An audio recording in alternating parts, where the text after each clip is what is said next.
सवा 4150 रुपया जी। चली आ 1 2 55 नहीं 55 नहीं 1 मिनट 3500 रुपया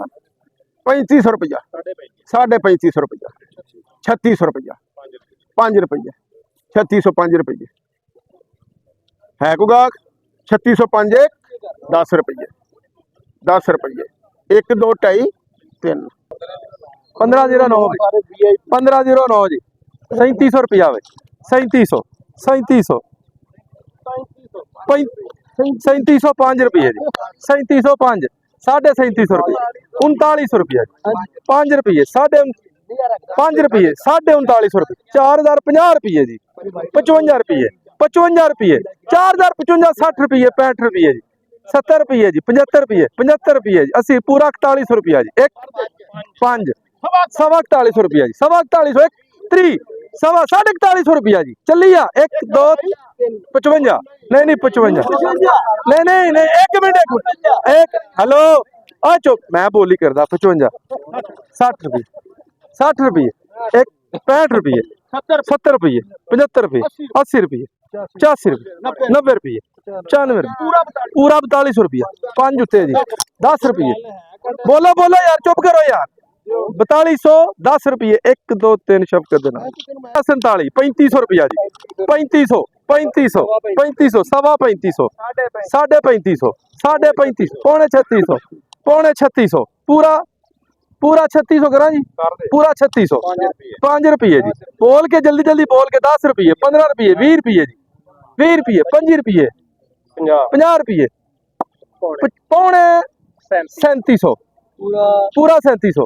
5 रुपये 10 रुपये 15 रुपये 5 रुपये 50 रुपये 3750 1 2 3 जी लो जी 3900 रुपया जी 4000 रुपये जी 4000 5 रुपये जी 4050 रुपये जी 1509 वाले 4050 4100 रुपया जी 5 रुपये जी 4200 रुपया जी 5 रुपये जी 50 रुपये जी 4250 रुपये 55 रुपये 4255 1 2 3 साइयां दे नाल चलो जी बेहतरीन माल 3900 रुपया कुकड़ी दा भी कुकरी 3900 रुपया जी 3900 4000 4000 4000 4000 4000 5 उत्ते जी 5 उत्ते 15 उत्ते जी 15 उत्ते 4000 15 रुपये चंगा माल है चेक कर लो जरा 4000 15 1 2 20 रुपये जी 20 रुपये दो बोलियां 5 रुपये 50 रुपये 55 रुपये 70 रुपये 4070 1 2 3 जी रहमान रहीम ਅੱਜ ਗੱਲਾਂ ਮੰਡੀ ਦੀਵਾਨ ਖਾਨਗਾ ਡੋਗਰਾ ਦੇ ਵਿੱਚ ਮਜਮੂਈ ਤੌਰ ਤੇ ਅਰਾਈਵਲ ਜਿਹੜੀ ਹੈ ਮੰਡੀ ਦੀ ਬਹੁਤ ਘਟ ਰਹੀ ਹੈ ਜੀ ਜਿਹਦੀ ਵਜ੍ਹਾ ਇੱਕ ਹੋ ਸਕਦੀ ਹੈ ਕਿ ਸਵੇਰ ਬਾਰਿਸ਼ ਦਾ ਇਮਕਾਨ ਹੈ ਜੀ ਇਸ ਵਜ੍ਹਾ ਤੋਂ ਢੇਰੀਆਂ 5 ਤੋਂ 4-5000 ਬੋਰੀ ਦੀ ਅਰਾਈਵਲ ਹੋਈ ਹੈ ਜਿਹਦੇ 1509 ਦੇ ਬਹੁਤ ਅੱਛੇ ਦਾਣੇ ਜਿਹੜੇ ਨੇ 4300 4350 ਤੱਕ ਵਿਕੇ ਨੇ ਜੀ 4200 ਤੋਂ ਲੱਗ ਕੇ 1839 ਜਿਹੜੀ ਵਿਕੀ ਉਹ 3600 ਤੋਂ ਲੱਗ ਕੇ 3900 4100 ਇਹ ਰੇਟ ਰਹੇ ਨੇ ਜੀ ਸੁਪਰੀ ਜਿਹੜੀ ਰਹੀ ਹੈ ਉਹ 2800 ਤੱਕ ਵਿਕੀ ਹੈ 2800 250 2500 2900 रुपया तो जे गल करिए अज मंडी की अराइवल की तो तुहानू दस्सिया पहली कि 2-4-5 हज़ार रुपये बोरी की आमद हुई 4 तो 5 हज़ार बोरी सुबह बारिश की वजह तो लोगों ने कटाई बहुत घट कराई है तो माल माशाल्लाह बहुत अच्छे तो सेहतमंद आ रहे हैं 1509 भी बहुत अच्छी आ रही है तो सुपरी भी बहुत अच्छी आ रही है तो उम्मीद है कि इंशाअल्लाह ताला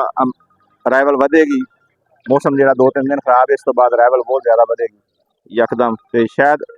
बाजार इतनी मुस्तकम रहे 4000 के अंदर बाहर 41-4200 तक।